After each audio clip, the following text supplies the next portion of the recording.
Hi all, എല്ലാവർക്കും നമസ്കാരം. അപ്പം എല്ലാവരുടെയും പഠനമൊക്കെ എങ്ങനെ പോകുന്നുണ്ട്? നന്നായിട്ട് പോകുന്നു വിചാരിക്കുന്നു. എല്ലാവരും കറക്റ്റ് ട്രാക്കിൽ തന്നെ പോവുക, പഠിക്കുക. ഓക്കെ, അപ്പോൾ ഇന്നത്തെ വീഡിയോയിലോട്ട് കിടക്കാം. ഇന്നത്തെ എൻ്റെ വീഡിയോ എന്ന് പറയുന്നത് ഒരു പ്രൊഡക്റ്റീവ് സ്റ്റഡി മെത്തേഡിനെ കുറിച്ചാണ്. നമുക്കൊരു സിസ്റ്റമാറ്റിക് പഠനം കൊണ്ടുവന്ന് നമുക്കൊരു വർഷത്തിൽ തന്നെ നമുക്ക് നല്ലൊരു റാങ്കിലോട്ട് എത്തിപ്പെടാം എന്നുള്ളതാണ്. കറക്റ്റ് സിസ്റ്റമാറ്റിക് ആയിരിക്കണം കേട്ടോ. അപ്പോൾ നമുക്ക് ആദ്യത്തെ അതിൻ്റെ ടിപ്പെന്ന് പറയുന്നത് നമ്മൾ പ്ലാൻ യുവർ ഗോൾ. കാര്യം നമ്മൾ ഏത് എക്സാമിനാണോ നമ്മൾ ക്രാക്ക് ചെയ്യാൻ ഉദ്ദേശിക്കുന്നത്, അപ്പോൾ LD, LGS അങ്ങനെ ഏത് ഡിഗ്രി ലെവൽ ഏത് എക്സാമാണോ നമ്മളത് ക്രാക്ക് ചെയ്യാൻ വേണ്ടിയിട്ട് ആ ഒരു ഗോൾ സെറ്റ് ചെയ്യുക എന്നുള്ളതാണ്.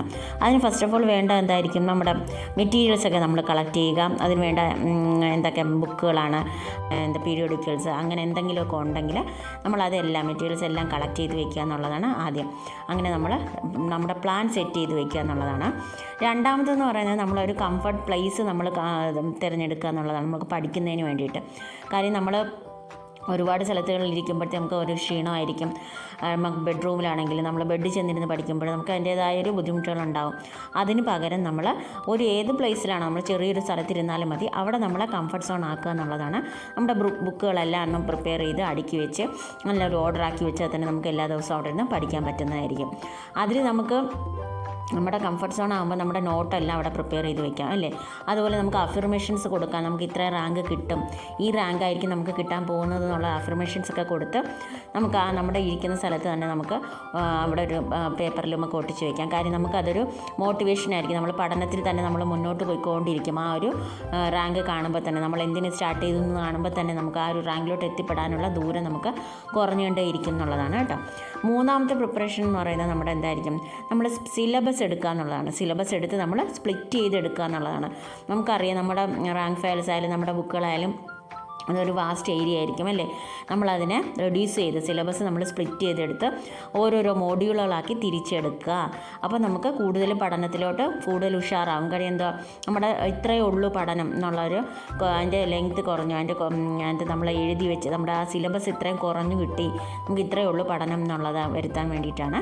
അങ്ങനെ ഒരു മൈൻഡ് സെറ്റ് ഉണ്ടാക്കുന്നതിന് വേണ്ടിയിട്ടാണ് നമ്മൾ ഈ സിലബസ് സ്പ്ലിറ്റ് ചെയ്തെടുക്കുന്നത്. നമ്മുടെ ഈസി വേ ആയിരിക്കും കേട്ടോ പഠനത്തിന് വേണ്ടിയിട്ടുള്ളത്. മൂന്നാമതെന്ന് പറയുന്നത് നമ്മൾ ഈ സിലബസ് നമ്മൾ എടുത്ത് ഒരു ഇതൊക്കെ പഠനമൊക്കെ കഴിയുമ്പോൾ നമ്മളതിന് നോട്ട്സ് പ്രിപ്പറേഷൻ അത് മസ്റ്റ് ആയിരിക്കണം. നമ്മുടെ നോട്ട്സ് പ്രിപ്പറേഷൻ എന്ന് പറയുന്നത് നമ്മളിപ്പോൾ ഒരു റാങ്ക് ഫയൽ എടുക്കുകയാണെങ്കിൽ നമ്മൾ 3 തവണ റീഡിങ് എന്നുള്ളതാണ് ഉദ്ദേശിക്കുന്നത്. ആ 3 റീഡിങ് കഴിയുമ്പോഴാണ് നമ്മൾ നോട്ട് പ്രിപ്പയർ ചെയ്യുന്നത്. അതാകുമ്പോൾ നമുക്ക് പ്രിസൈസ് ആയിട്ടുള്ള നോട്ട് നമുക്ക് കിട്ടും. ഏതൊക്കെയാണ് നമുക്ക് ആവശ്യമുള്ളത് നമുക്ക് കിട്ടും. അത് ഞാൻ മുമ്പൊരു വീഡിയോ ചെയ്തിട്ടുണ്ട്. അതിൽ ഞാൻ പറയുന്നുണ്ട് നമ്മുടെ PVQ എടുത്ത് അങ്ങനെ വേണം, നമ്മളൊരു ഓർഡർ പറയുന്നുണ്ടല്ലോ, ആ ഒരു ഓർഡർ എത്തുമ്പോഴത്തേക്ക് അത് കഴിഞ്ഞിട്ട് നമുക്ക് ചെയ്യാനുള്ള നോട്ട് പ്രിപ്പറേഷൻ വരുമ്പോൾ ഈ റാങ്ക് ഫയൽ സ്റ്റഡീസൊക്കെ കഴിഞ്ഞിട്ട് നമ്മൾ അതിൻ്റെ ഏറ്റവും നല്ല എസൻസ് കോറായിട്ടുള്ള ഒരു എസൻസ് ആയിരിക്കും നമ്മൾ നോട്ട് പ്രിപ്പയർ ചെയ്യുന്നത്. അത് തന്നെ നമുക്ക് നല്ലൊരു ബെസ്റ്റ് ഒരു റിവിഷൻ മെത്തേഡായിരിക്കും. പിന്നെ നമുക്കൊരു കലണ്ടറോ അല്ലെങ്കിൽ നമുക്കൊരു അലാം ക്ലോക്കോ സെറ്റ് ചെയ്ത് വെക്കാം കേട്ടോ. നമ്മൾ ഇരിക്കുന്ന സ്ഥലത്ത് നമ്മൾ എത്ര ദിവസത്തിനുള്ളിൽ നമ്മളൊരു അച്ചീവ് ചെയ്യും, നമ്മൾ ഗോൾ സെറ്റ് ചെയ്ത് കഴിഞ്ഞു. അപ്പം നമ്മൾ എത്ര ദിവസത്തിനുള്ളിൽ നമ്മൾ അച്ചീവ് ചെയ്യുമെന്ന് നമുക്ക് തന്നെ ഒരു ചിന്ത വരും അല്ലേ. നമുക്ക് ഇത്രയും ദിവസമേ ഉള്ളൂ, ഇത്രയും വേഗത്തിൽ പഠിച്ച് തീർക്കണം എന്നൊക്കെയുള്ളൊരു മൈൻഡ് നമുക്ക് വരാം. അപ്പോൾ അതുകൊണ്ട് നമ്മൾ കലണ്ടറും നമുക്ക് അലാം ക്ലോക്കൊക്കെ ഉണ്ടെങ്കിൽ നമുക്കതൊരു വളരെ നല്ലൊരു സഹായമായിരിക്കും കേട്ടോ. അപ്പോൾ അങ്ങനെ ചെയ്യാൻ പറ്റുന്നവരാണെങ്കിൽ അങ്ങനെ ചെയ്യുക. ഓക്കെ, അഞ്ചാമത്തെ ടിപ്പെന്ന് പറയുന്നത് എന്താണ്, നമ്മൾ ഇടയ്ക്ക് ബ്രേക്ക് എടുക്കണം കേട്ടോ. നമ്മളെപ്പോഴും ഈ ഒരു കണ്ടിന്യൂസ് ആയിട്ടുള്ള ഒരു പഠനം നമുക്ക് എപ്പോഴും ഒരു മുഷിപ്പായിരിക്കും. പിന്നെ നമ്മൾ ഇടയ്ക്ക് ബ്രേക്ക് എടുക്കുക. അപ്പം ബ്രേക്കിലൂടെ നമുക്കൊരു 5 മിനിറ്റ് നമുക്ക് ബ്രേക്ക് എടുത്ത് വീണ്ടും റീസ്റ്റാർട്ട് ചെയ്യുമ്പോൾ നമ്മൾ വീണ്ടും ആ പഠനത്തിലോട്ട് തന്നെ വരികയാണ് ചെയ്യുന്നത്. ആറാമത്തെ ടിപ്പെന്ന് പറയുന്നത് നമ്മുടെ ബ്രേക്കിംഗ് ടൈമിൽ നമ്മൾ അൺനെസസറി ആയിട്ടുള്ള നമ്മുടെ കാര്യങ്ങളെല്ലാം ഉപേക്ഷിക്കുക എന്നുള്ളതാണ്. കാര്യം എന്താണ്, നമ്മുടെ മൊബൈൽ യൂസേജൊക്കെ കുറച്ച് നമ്മളതിൻ്റെ കുറച്ച് മാറ്റി വയ്ക്കുക, കുറച്ച് ദൂരോട്ട് മാറ്റി വെച്ച് നമ്മളെ പഠനത്തിൽ തന്നെ കൂടുതൽ ഫോക്കസ് ചെയ്യുക. നോട്ട്സൊക്കെ പ്രിപ്പയർ ചെയ്യാനാണെങ്കിലും മൊബൈൽ നമ്മൾ യൂസ് ചെയ്യുകയാണെങ്കിൽ നമ്മൾ അതിനായിട്ടൊരു ടൈം കീപ്പ് ചെയ്ത് വെക്കുക. എന്നും ആ ഒരു ടൈമിൽ മാത്രം മൊബൈൽ എടുത്ത് നമ്മൾ സെറ്റ് ചെയ്യുക. നോട്ട്സ് പ്രിപ്പറേഷന് വേണ്ടിയിട്ടുള്ള ടൈം സെറ്റ് ചെയ്ത് വെക്കുക കേട്ടോ. അടുത്തതെന്ന് പറയുന്നത് ഏഴാമത്തെ ടിപ്പെന്ന് പറയുന്നത് നമ്മളെപ്പോഴും ഒരു കൺസിസ്റ്റൻസി കൊണ്ടുവരിക എന്നുള്ളതാണ്. കറക്റ്റായിട്ടുള്ള ഒരു ടൈമിങ് നമ്മുടെ ഗോൾ സെറ്റ് ചെയ്യുക, നമ്മൾ കറക്റ്റായിട്ടിരുന്ന് നോട്ട് പ്രിപ്പയർ ചെയ്യുക, ഒരു സിലബസ് എടുത്ത് നമ്മൾ പഠനം തുടങ്ങുക. അങ്ങനെയൊക്കെ ഉള്ളൊരു കൺസിസ്റ്റൻസി നമ്മൾ എല്ലാ ദിവസവും ചെയ്യുന്നത് കൺസിസ്റ്റൻസി കൊണ്ടുവരിക എന്നുള്ളതാണ്. എട്ടാമത്തെ ടിപ്പെന്ന് പറയുന്നത് നമ്മളെന്താണ്, സ്റ്റഡി സ്ട്രാറ്റജി കൊണ്ടുവരിക എന്നുള്ളതാണ്. നമുക്കൊരു നമ്മുടെ പഠനത്തിൽ തന്നെ നമുക്കൊരു കറക്റ്റ് നമ്മൾ ഇന്ന് എന്തൊക്കെ പഠിച്ചു, ഇന്ന് നമ്മൾ ടു ഡു ലിസ്റ്റ് നമ്മൾ തയ്യാറാക്കാറുണ്ട് നമ്മൾ രാത്രി കിടക്കുന്നതിന് മുമ്പ് അല്ലേ. അപ്പോൾ അങ്ങനെ ചെയ്യുമ്പോൾ തന്നെ നമുക്ക് മനസ്സിലാവും നമ്മൾ നാളെ എന്താണ് പഠിക്കാൻ പോകുന്നത്, നമ്മൾ ആ ഗോളിലോട്ട് എത്തിച്ചേരാൻ വേണ്ടിയിട്ട് നമുക്ക് എന്തൊക്കെ അച്ചീവ്മെൻറ്റ്സാണ് നമ്മൾ ചെയ്യാനുള്ളത്. നമ്മൾ ഇത്ര പഠിക്കണം, ഇത്ര നേരം നോട്ട് എഴുതണം, ഇത്ര നേരം വായിക്കണം, ഇത്ര നേരം നമ്മൾ ബ്രേക്ക് എടുക്കണം, അങ്ങനെയുള്ള ഒരു സ്ട്രാറ്റജി നമ്മളൊരു പഠനത്തിൽ എപ്പോഴും ഒരു കൺസിസ്റ്റൻസി കൊണ്ടുവരാൻ നമുക്ക് കറക്റ്റായിട്ടൊരു സ്ട്രാറ്റജി കൊണ്ടുവരിക എന്നുള്ളതാണ്. അതിലടുത്ത 9ാമത്തെ ടിപ്പെന്ന് പറയുന്നത് നമ്മുടെ ഡെയിലി റൂട്ടീൻ അല്ലേ, നമ്മുടെ ദിനചര്യകളെല്ലാം കറക്റ്റായിട്ട് കൊണ്ടുവരിക എന്നുള്ളതാണ്. നമ്മൾ ഈ ഒരു സിസ്റ്റം നമ്മൾ കൊണ്ടുവരുമ്പോൾ തന്നെ നമ്മുടെ ഡെയിലി റൂട്ടീനും അത് കറക്റ്റായിട്ട് വരുന്നതായിരിക്കും കേട്ടോ.